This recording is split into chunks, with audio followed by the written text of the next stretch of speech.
ऐसा कहो कि जैसी आपकी इच्छा। कभी कभी अर्थ ना मालूम हो तो तुम इज्जत तो बचाने दो हमको, और तुम जिद कर दोगे अर्थ बताना ही पड़ेगा तो हम क्या करेंगे फिर।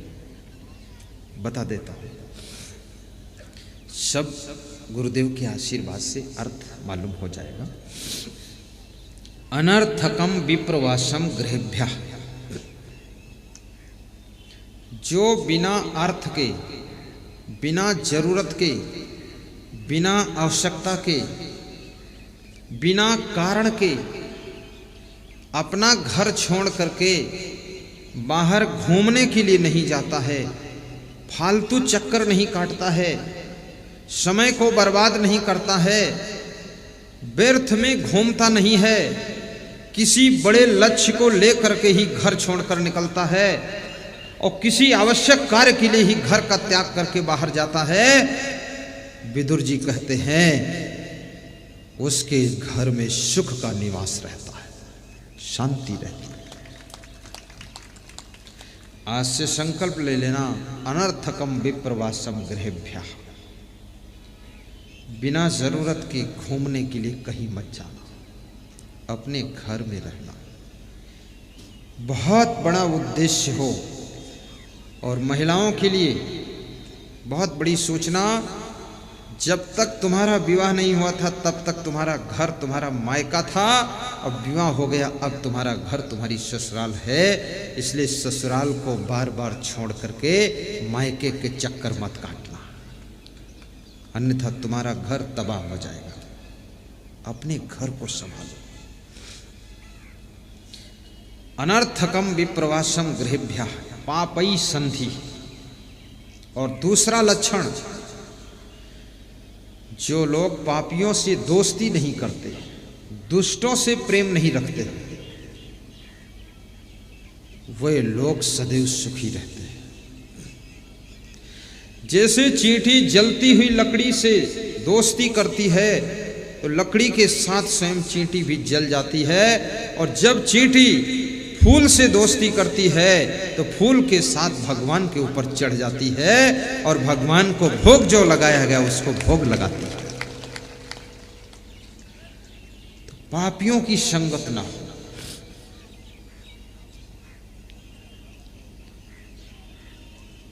रावण का साथ विभीषण ने छोड़ दिया था तो विभीषण बच गए, और रावण का साथ कुंभकर्ण, अक्षय कुमार, मेघनाद ने नहीं छोड़ा तो वे रावण से पहले ही मार दिए गए। याद रखना, पापी के संगत करने से तुम पहले मारे जाओगे, पापी तो बाद को मरेगा, इसलिए पापी की संगत नहीं करना चाहिए, उससे दूर रहो। पुण्य आत्माओं से दोस्ती कीजिए, पवित्र आत्माओं से संबंध कीजिए। विभीषण जाकर के भगवान श्री राम से प्रेम करते हैं, विभीषण की रक्षा हो जाती है। पापई संधि परदाराभिमर्शम, और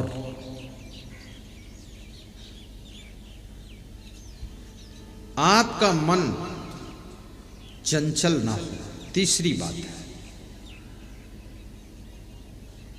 जिसके साथ में विवाह किया है उसके साथ में मन आपका पूर्ण रूप से प्रेम में डूबा रहे, आपका मन इधर उधर चंचलता ना करे, ऐसे घर में सुख निवास करता है।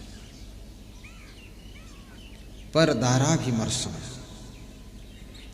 जो पराई स्त्रियों की तरफ आकर्षित नहीं होते, जो पर पुरुषों में आकर्षित नहीं होते हैं, उनके घर में सुख का निवास रहता है।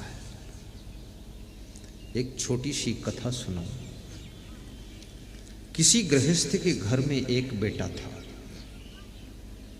बेटा धीरे धीरे जवान हो गया, तो बाप ने बेटे से एक दिन कहा कि बेटा तू विवाह कर। तो बेटे ने कहा मैं विवाह नहीं करूंगा, क्योंकि मैं आपको देख चुका हूं, आपने विवाह किया तो बहुत झंझट है, हम ऐसे रहेंगे। तो बाप ने कहा ये आगे वंश कैसे चलेगा? बोले मेरा वंश बंद हो जाएगा, बाकी लोगों चलता रहेगा। तो बोले मेरा नाम खत्म हो जाएगा। बोले नाम तो संसार में पिताजी अच्छा काम करने वालों का रहता है, बाकी बेटे से किसी का नाम नहीं रहता है। बेटा थोड़ा समझदार था, बाप भी ठीक था, और बाप का धर्म होता है बेटे बेटी का विवाह करना। तो बाप ने उसके मित्रों से कहा तुम ही कुछ कहो, इसके समझ में आ जाए, विवाह कर ले। दबाव डलवाया। बेटे की मां से कहा कि तू भी समझा दे, 25 साल उम्र हो गई, समय निकल जाएगा। तो मां ने रात में समझाया कि बेटे तेरे पापा बहुत परेशान हैं, तू शादी कर ले। तो बेटे ने कहा कि पापा परेशान तो हैं ही, और मैं शादी करूंगा तो मैं भी परेशान रहूंगा, इसलिए मैं नहीं करूंगा,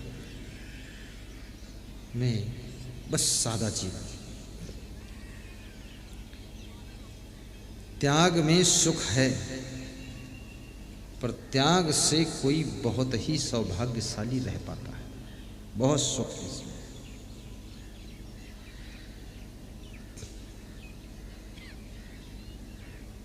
सवेरा हुआ, बाप ने फिर बेटे को बुलाया और कहा कि तेरा क्या इरादा है बता,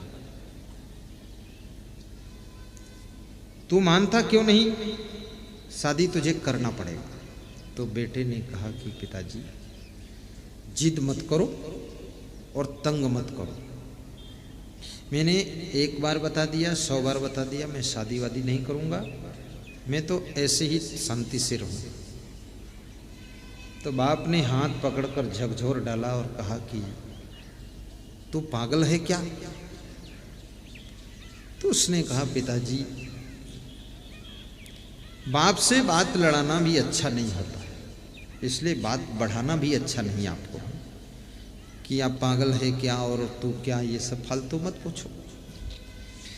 बाप ने कहा तेरे को विवाह करना पड़ेगा। तो उसने कहा जब ज़्यादा तुम परेशान करते हो, चलो ठीक है, सामने जो पड़ोसी रहता है इसकी लड़की के साथ में विवाह कर सकता हूँ। बोले उसकी लड़की के साथ तो कभी नहीं करेगा। बोले क्यों। बोले वो लड़की तेरी बहन है। बोले मेरी बहन कहते, मेरी बहन तो मेरे घर में रहती है।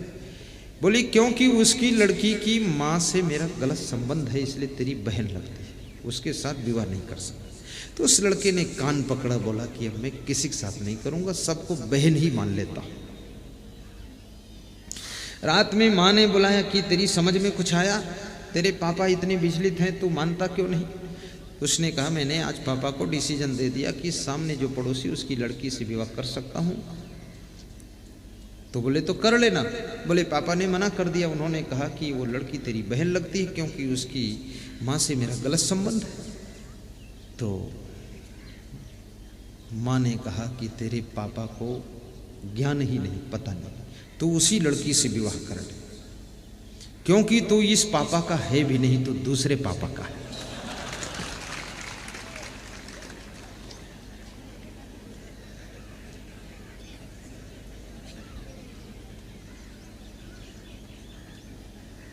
पूरा मम्मी पापा दोनों भ्रष्ट है, कोई कंट्रोल ही नहीं है। इसको कहते हैं परदाराभिमर्शम।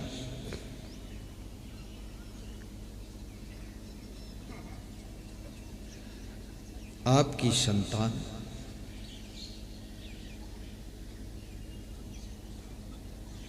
कोई दिव्य आत्मा का तुम्हारे द्वारा जन्म और विवाह करना सभ्यता और भारतीय संस्कृति के अंतर्गत सुसंस्कृत परिवार की बेटी को ले आना, दहेज के लालच में मत पड़ना, पैसे के लालच में मत पड़ना, और शरीर से सुंदर हो बेटी या शरीर से कम सुंदर हो पर स्वभाव से सुंदर हो, विचारों से सुंदर हो, ऐसी बेटी को अपने घर लाना। आपके घर को वो बेटी स्वर्ग बना देगी, स्वर्ग बना देगी। और जिसको पति बनाना है केवल उसके रूप रंग को मत देखना और उसकी बहुत हायर एजुकेशन को भी मत देखना, उसकी नेचर लेक्चर को देखना, उसके करैक्टर को देखना और फिर उसके साथ में विवाह करना। और यदि विवाह करने की इच्छा ना हो तो संत हो जाना।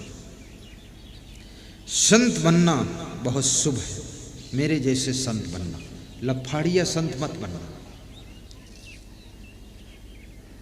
कितने संत लोग भी ऐसे हैं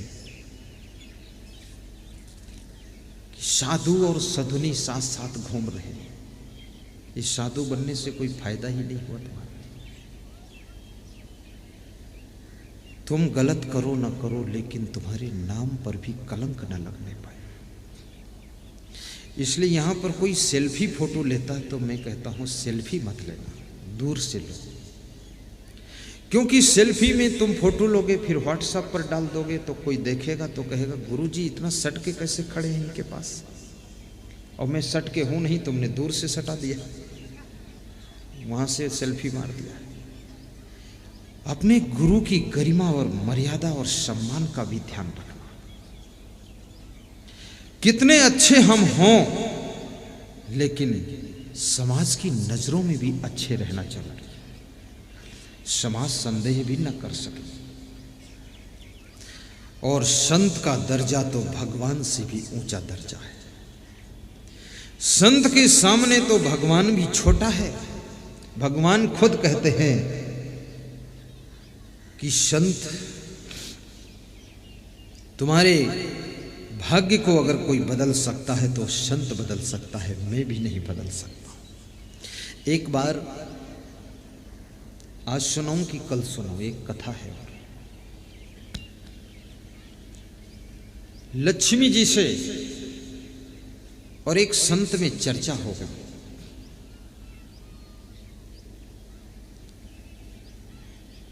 किसी राजा के घर में एक बालक का जन्म होने वाला है। संत मुख्य द्वार पर जाकर के आसन लगाकर बैठ जाता है।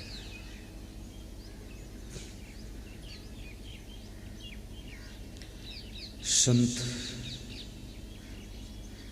देखता है रात में 12 बजे कोई अंदर प्रवेश कर रहा है। पूछा तुम कौन हो? तो उत्तर आया कि मैं विष्णु भगवान की पत्नी लक्ष्मी देवी हूं। अंदर क्यों जा रही है?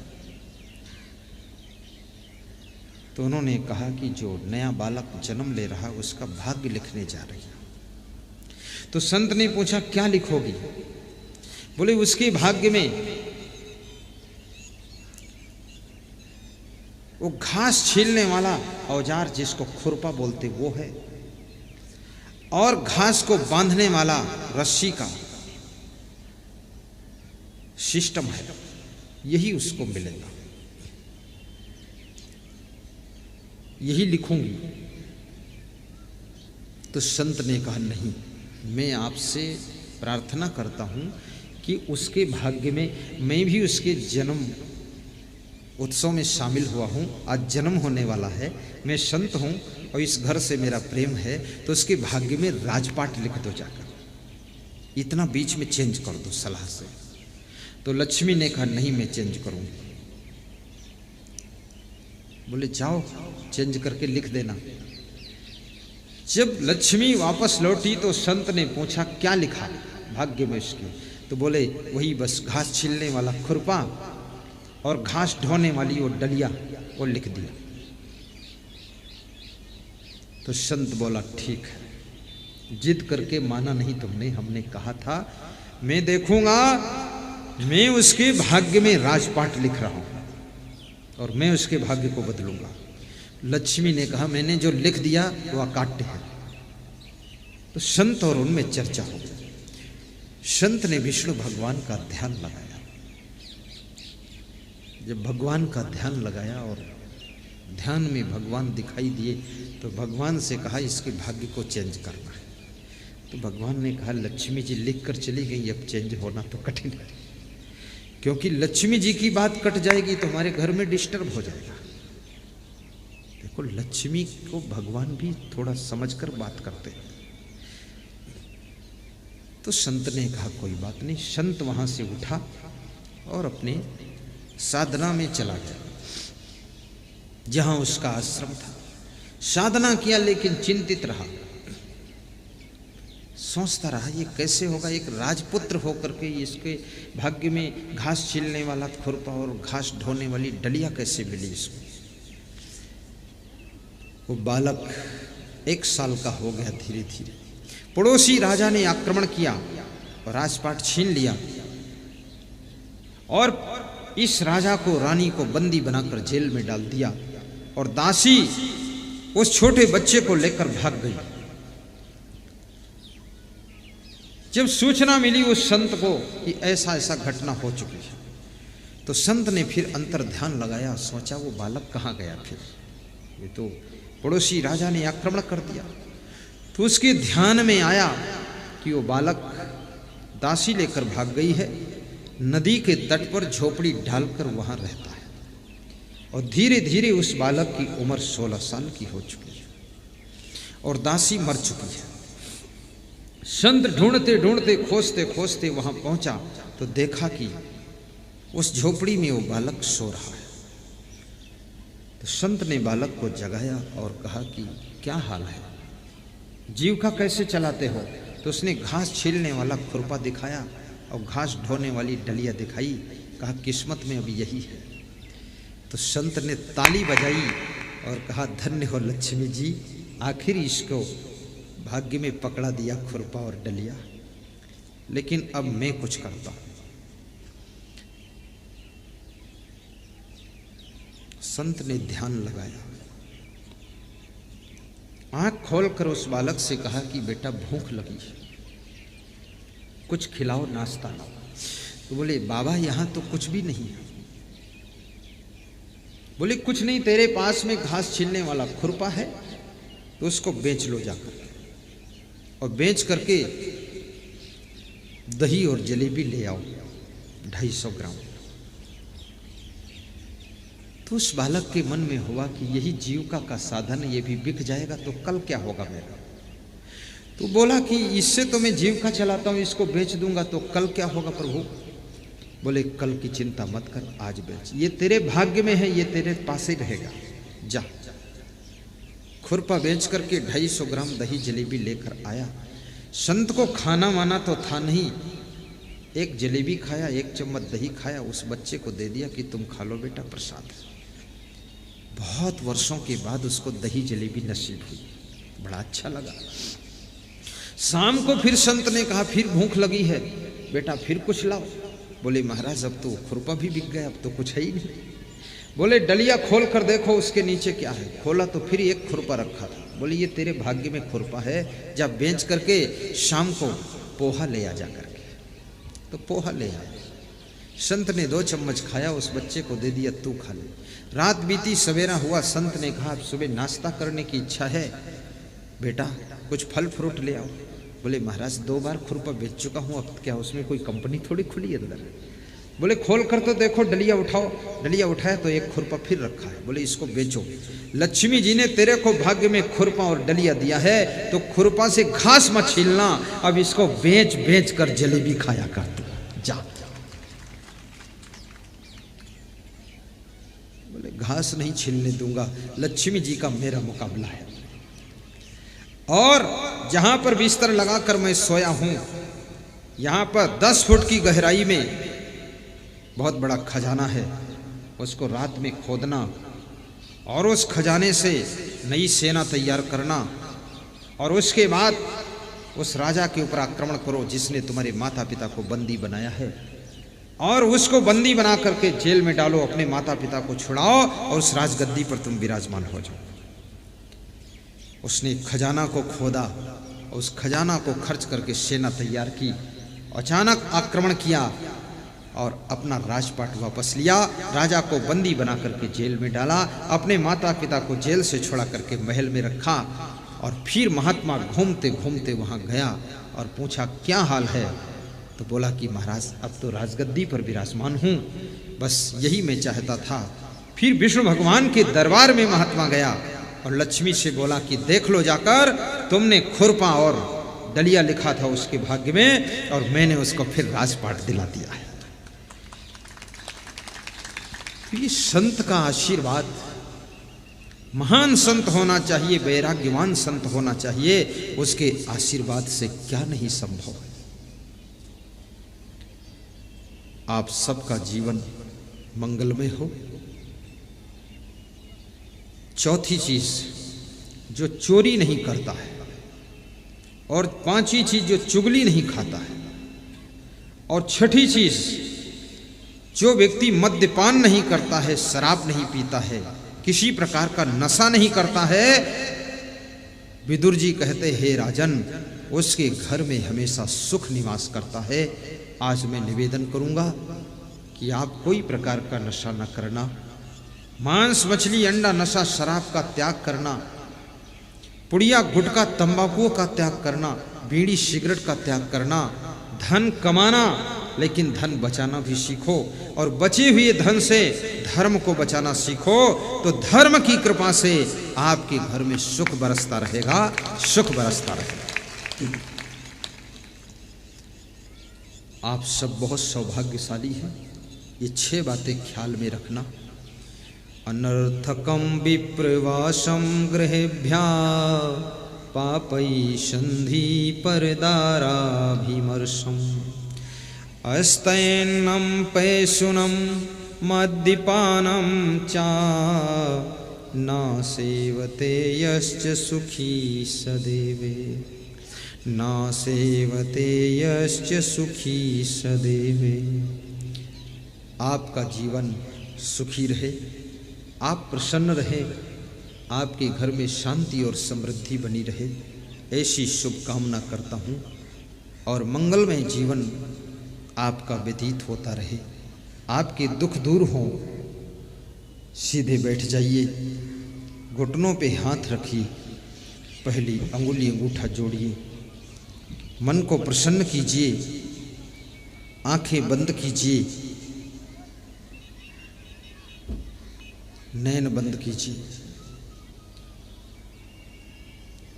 सर्वे भवन्तु सुखिनः, सर्वे सन्तु निरामयाः, सर्वे भद्राणि पश्यन्तु, मा कश्चित् दुःखभाग् भवेत्। सुखी बसे संसार सब, दुखिया रहे न कोई, ऐसी मेरी कामना पूर्ण करो प्रभु सोई। शांति शांति शांति। ध्यान मूलम गुरुमूर्ति, पूजा मूलम गुरुपदम, मंत्र मूलम गुरुवाक्यम, मोक्ष मूलम गुरु कृपा। शांति शांति शांति। सभी श्रोता 1 मिनट इष्ट देव का ध्यान कर लें।